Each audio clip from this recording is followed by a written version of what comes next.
Hey guys, you probably remember me talking about offering compromise OIC. Did it probably 2 videos ago.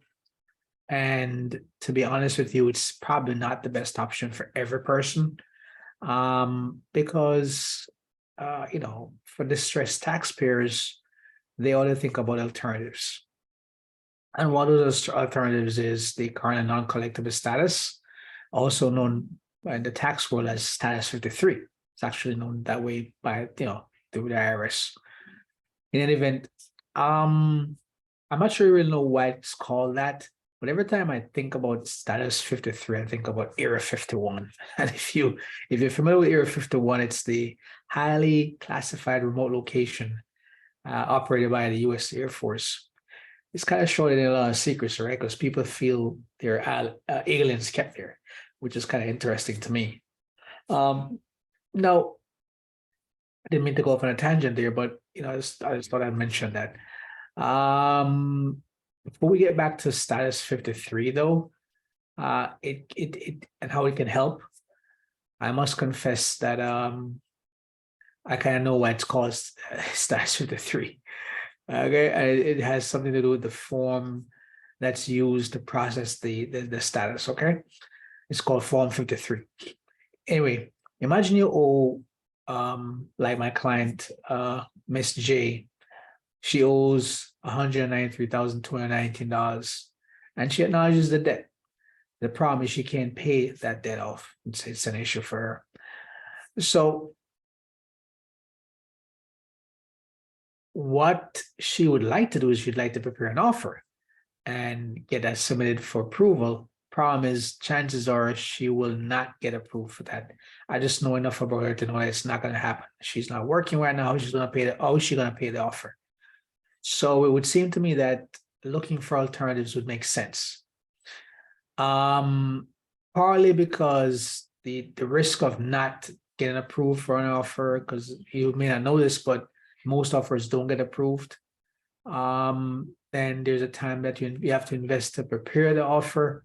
Okay, a lot of back and forth with that, with the client, with the IRS and so forth. So this may not be the most viable option. Paying off your debt, pennies on the dollar, as they call it. So in light of that, what do you need to do to qualify for a CNC status? Well, you need to demonstrate you can't pay your living, your basic living expenses. Okay, what clothing, food, shelter, that sort of stuff. And by extension, depending on the level and scope of your monthly expenses, you would have to show proof to substantiate those expenses. In other words, if certain expenses do not conform to the standards, okay, then you need to send documentation to support those expenses, because the offer officer will be looking. They're going to need that stuff to process the offer, because basically they don't believe what people say, right? So they need documentation for that, for everything, for most things, at least things that fall outside the normal range, if you will. So this is kind of what we did for Miss Joyce. We did that. We gathered all the supporting documents and submitted to the IRS based on our request for a CNC status. And what CNC status means is basically they suspend the debt. Okay, they won't try to collect in the meantime.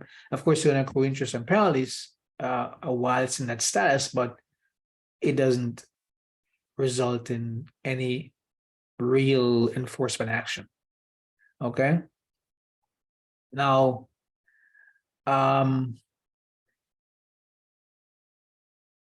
beauty about that status is the fact that you can, depending on where you are in your CSET, your collection statute expiration date, that's the time the IRS has to collect all the debt from you. You can be on that CNC status, and even though the IRS has to check on it, they're supposed to check on it annually. Sometimes they don't. The fact is that you could be in that status and basically pay nothing on your tax debt. So really, it's something that you need to be aware of. You need to discuss with your professional. If you don't have one, give me a call. okay, to see if you really qualify for this, because it can be sometimes be the most powerful option for you. So anyway, do you want to learn more about the CNC status? Give me a call. 718-938-4601, 718-938-938-4601. And by the way, I'm hosting a free webinar, free live webinar on March 1st, how to protect yourself from the IRS and resolve your tax debts. The link to that event will be in the description of this video. So feel free to copy, paste, click on that link, or you can just search Eventbrite for W. Scully CPA PC and my event will show up. Okay, guys. So thank you so much for spending the time watching this video.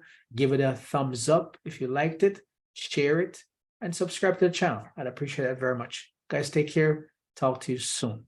Bye.